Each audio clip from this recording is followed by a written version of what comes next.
Hi, ladies and gentlemen, this is Eddie Marcus again, and it's all about you. I was looking for a subject, and the thing that crossed my mind most is that I'm ashamed to be alive at the age of 76. And somewhere in this presentation, you will understand why. The question comes to my mind that you might have. What creates your next life?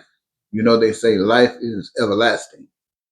But we all know that in this life, we all expire, we die. So, what creates your next life?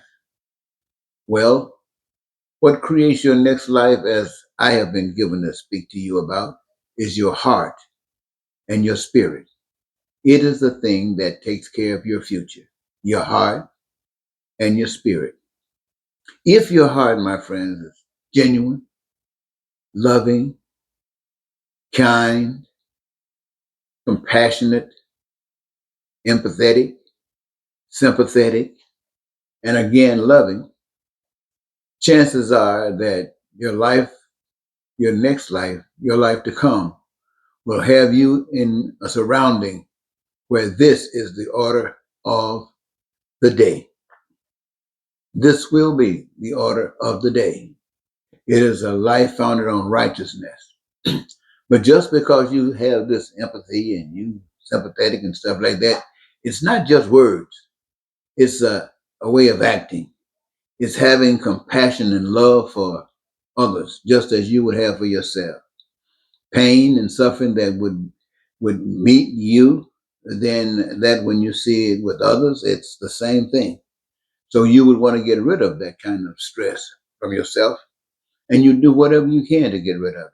Likewise, recognizing that others go through that same kind of situation, you do whatever you can to get rid of it. This is how we tell what kind of heart you got, not by your words, but by your actions. And this is why in your next life, you will qualify to be around people such as this.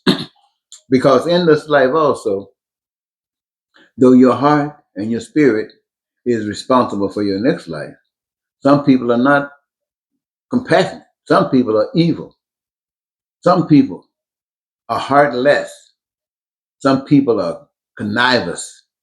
Some people are mean. Some people are selfish. And in a situation like this, what is being created, my friends, my sisters, and my brothers, is a life that is mean, corrupt, low down, no good, the ugly things.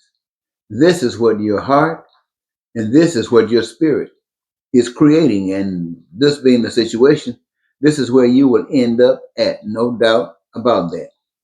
Now, you've heard people say the weeds and the chaff grow together. Well, let's talk about this heart and this spirit. Whether it's righteous or evil, they grow together. But there's a difference. There's always a distinction that's made between the two. One would resist the other. So if you're having a righteous heart, if you're having a righteous spirit, there will be no way that you would take on that representation of evil. Now, regardless of what you have to face in life, you will always be standing out. You will always be upstanding. You will always be outstanding by the walk that you make. And your righteous walk is always being evident wherever you are. Likewise, that other heart, that other spirit that is evil, that is contentious, that other spirit that is selfish and doesn't care about anything and will abuse and really destroy anything that's in its way that's not like it. It will be creating that type of hellishness for you, my friends. And that is absolutely the way it will turn out to be. And I think when I say dissatisfied or ashamed to be 76 years old, as one that represents God, it tells you that I've been playing around and I don't hide it.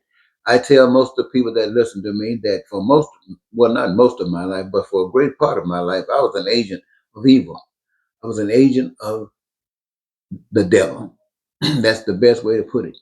That doesn't mean that I did everything that the devil requires being done as a devil, but I did the things that were And those things that I did not do, chances are, given the opportunity to put in an environment or a situation, I probably would have. Now, when you think about stuff like that, you have recalled hearing about a young man by the name of Jesus, who was considered a righteous man. And he lived 33 years, not 76, not even 50, not definitely not 76, but 33 years. And the evilness, the world of corruption, the world of hatred couldn't put up with him. And so that world got rid of him.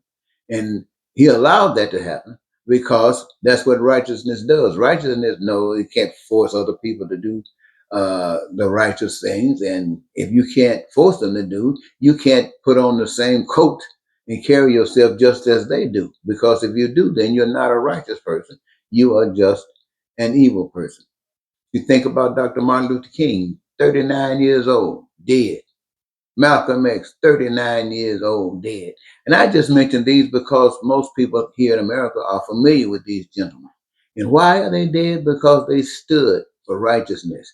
They cared about other folks. They had the compassionate heart. They were giving and loving, sympathetic, empathetic, and didn't mind walking into the lion's den, didn't mind going into the fiery furnace, didn't mind fighting Goliath. They knew that this would absolutely be required to be the righteous person that they represented God to do and what God is all about. And so, listen, ladies and gentlemen, I want you to know that these things are very important. Now, living a long life, some people say, is great. Well, there is one thing that's wonderful about living a long life, and that is as long as you live, regardless of how you've been living, you have the opportunity to change. If you were living a righteous life, you have the opportunity to change and live an evil life. However, righteous living will always resist evil living. But those who have been living an evil life, they also have the opportunity to change and live a righteous life. So if you are old and you still living, it's because you are being loved and given a chance to make the right change in life so that you don't have to live in the hell that you have been creating. It's amazing, ladies and gentlemen, how these things go around, but we have to understand that what we do, it represents us and that we get what we deserve. A lot of people be thinking about dying. And this should help you to understand about life. You came here, you don't know where you came from. You go in someplace you really don't know where you're going. You didn't worry about coming. You shouldn't have to worry about going as long as you are as peaceful with going as you were with coming. So what this basically means, ladies and gentlemen, is that everybody had to make a choice. And that choice determines where and how you're going to respond in this life. So when I see myself 76 years old, I know I got the opportunity to change for the things that I am evil about. But at the same time, I know that my life has been wasted, but not really wasted, because if I make the right decision, then it's profitable. And just as it's profitable to me, it's profitable to you. And why am I saying these things to you? I'm saying these things to you because it tells us a lot. The world that we live in America, in Russia, in the East, in the West, wherever we live, we know that there's hell going on. And some of us call ourselves doing some good things. And those good things really are nice, but it don't really matter. Those good things that you are doing is what that evil system that you live under will permit you to do. And you find people who will do all kinds of things because they don't have the knowledge. For instance, a preacher. A preacher is called to take care of God's business. A preacher is called, you've heard it says, to set the captives free. We who are in the, uh, the arena of evil, we are in bondage. We weren't really made to be like that, but this is what we were exposed to. I think often when Jesus was born, he lived with his mother and his father, and every day, all night, whenever they were talking about God. And here's a little boy hearing all this information about God. It's easy for that little boy to possess that idea, want to be that idea, want to be an expression of that idea. And so he could easily carry himself in a way that's been led by what he's accepted. But what about the little boy who never hears anything about God, never hears anything about righteousness, never hears, all he hears is lies, all he hears is cheating. It's like the telephone ring and it's a creditor. Tell him that we're not here.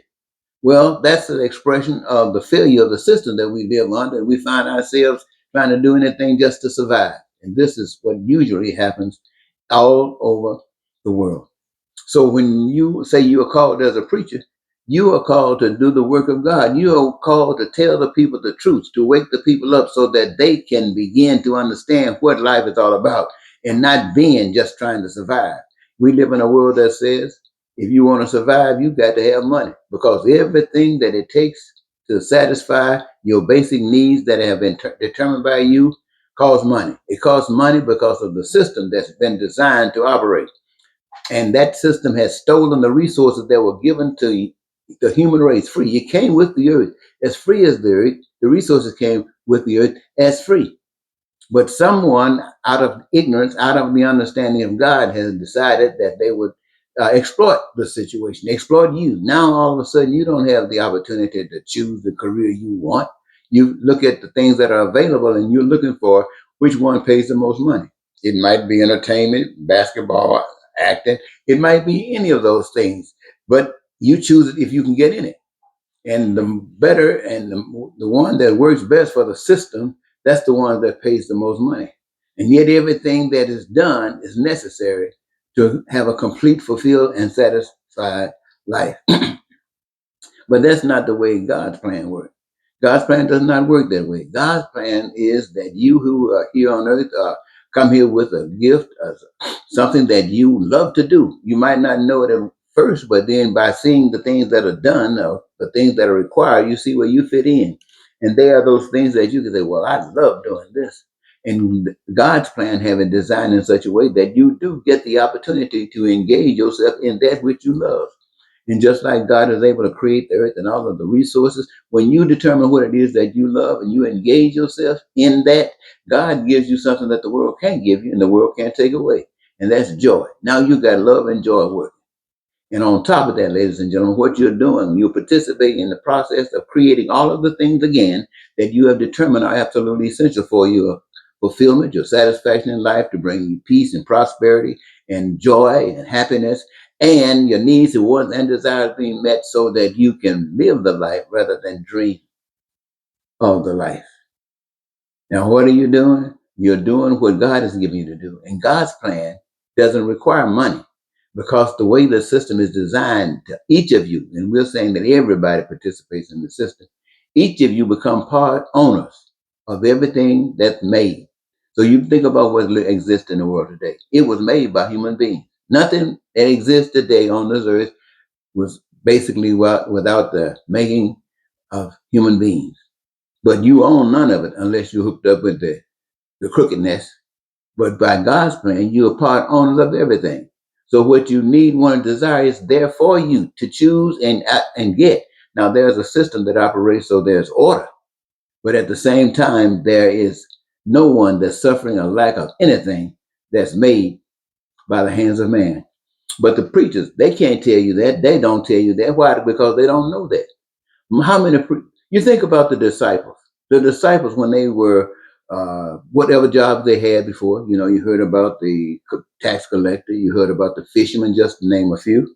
And when God called them into His service, called them to be disciples, they gave up what they were doing and became followers of a man who came to set the people free, who came to change the system, not to become a part of the system. But nowadays, you have people becoming preachers by a decision that they got want to be important. They want to be somebody. They want to be over somebody. And then on the other hand, if they really want to, they want to exploit you and get your money. Get your money. What do you get from it? A lot of folks today recognize that they're not getting anything from paying tithes and offering. So they're just saying this doesn't make any sense. And it really doesn't make any sense. You go to church and get somebody to tell you some scriptures, read some scriptures to you and talk about it for a few minutes. And then you go home in the same old hell that you came to church in and going right back into that same old hell. Nothing changed, but you lost some money because now somebody got it thinking that they exploited you. They don't want to say exploited. They think they taught you something. They haven't taught you a thing. So when you are called, if you are chosen to be a preacher of God, I don't care what kind of job you have or had, you give that job up. Why do you give that job up? Because you can't serve two masters. You can't work for God, telling people about how God has made and designed the earth so that you can have everything that you want to know and it doesn't cost you anything, while you're working for the world to get the money so you can have those things that your money would allow you to buy. That's serving two different masters, and nobody's listening to you talking that kind of talk and walking that other kind of walk. So this is why you have all of the hell going on, because preachers are not called of God. They have some other motivation for calling themselves preachers. And since you don't know any better, you go right on going along with it. And since you don't know any better, you don't understand the role that you play. See, the preachers are the ones that's called to reflect exactly what God is telling them to do.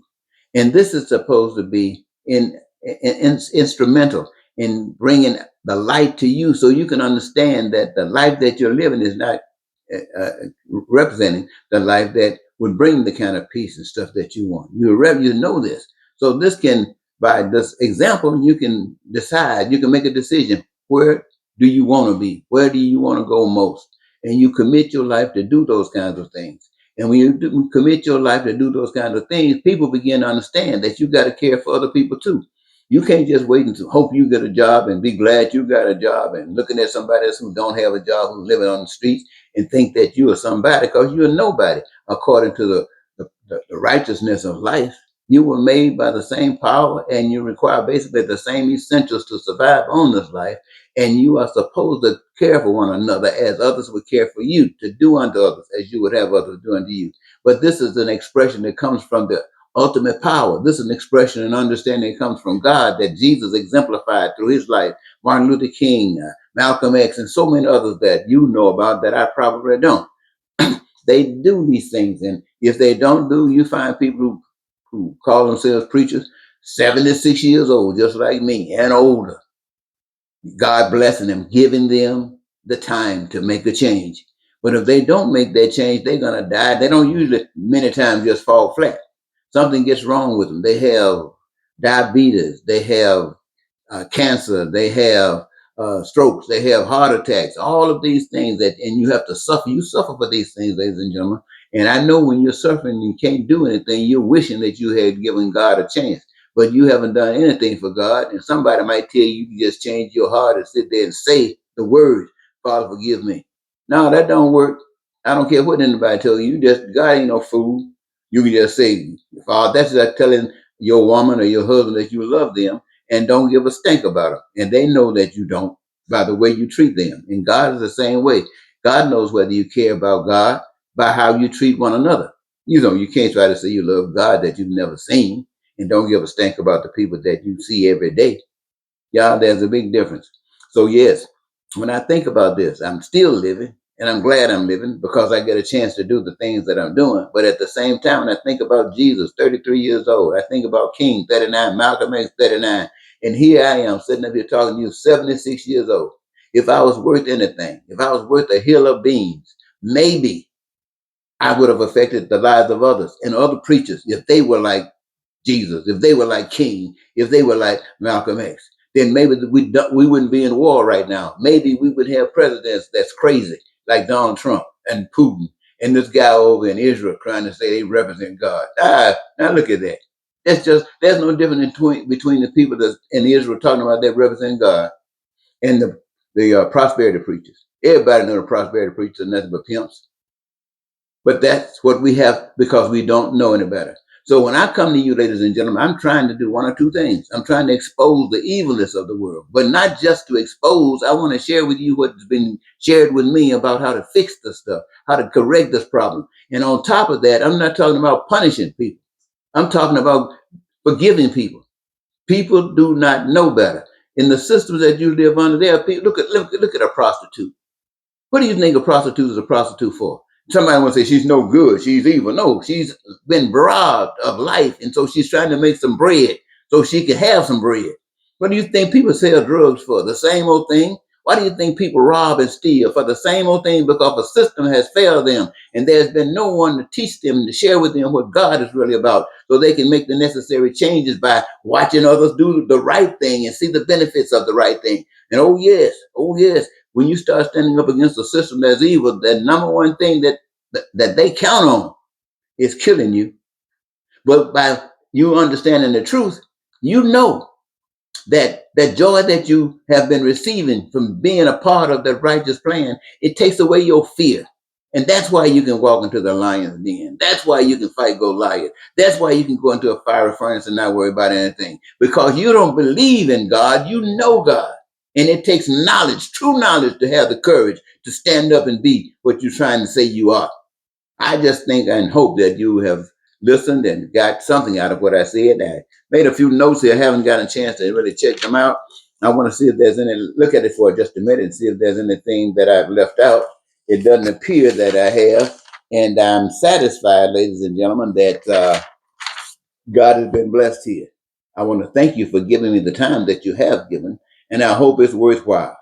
This is not the end. This is just the beginning, because these, what I share with you tonight, are nothing but words. Nothing but words. But it's calling the truth to stand up and stand against those who would go into war. Stand up against those who would bomb babies. Stand up against those who would bomb old folks and tear down infrastructure because they're trying to force people to believe in them. Stand up against anything that's evil. And see, when you're standing up, that's how you're known. That's how you're recognized, by what you're doing. People talk about faith, but you've heard that faith without works is dead. Somebody, oh, don't worry about it. You can't work your way into heaven. It's grace. Bull. Bull. That's what believing is about. Believing is nothing. It is something that you don't know. But when you make the decision that you know, that's when you can walk on water. That's when you can fly. So I want to just share that with you, ladies and gentlemen, because this is really a beautiful message to tell you that the God who created this earth, the God who made sure that all of the resources would be here for you to have a heavenly life, wants you to know that it's still there for you. You've just been following the dictates of a liar, and you've continued to follow them because you've had other liars exploiting you, telling you that they know about God, and their knowledge of God allows them to try to straddle the fence, try to talk about God while being a brother with the sister. And that does not work. That's why young people today, they call them the young generation. The young generation don't go to church. No, the young generation not fools like we are. There was a time people long ago were going through the same kind of changes, but they didn't have the access to stuff like we do and you do today. So they found reasons to go to church, and they found reasons to have compassion. That everybody was so poor with the crying shame, you had to go knock on your neighbor across the street asking for a little sugar. You want on the side of you and ask, you got any eggs today? See if you can get something. And then when they kill their hogs, they can share with you, because everybody had to, they depend on others. You couldn't go and rob and steal anything from anybody, because that's the game of the devil. And you weren't trying to be the devil, so you were trying to be good. You had heard that God cared about you, and so you just figured that if you reach out and help somebody in a little way, that God was appreciating you. You didn't have the courage to stand up against a sister. No, my friends, the real deal is what works. It is the real deal that brings the warriors home. People sending your mothers, your fathers, your sisters and your brothers, your dads and your mothers out to kill other folks, to take what other folks have, to bless those who call themselves having privilege, while you can't even get health care, while you can't even get a place to go and live. You have to go through the biggest struggle that anyone have to go through, when the privileges that others have is because of the things that you have done. It's like a president sending your son to war while his son is sitting across the place looking on the computer. Well, that's the world we live in.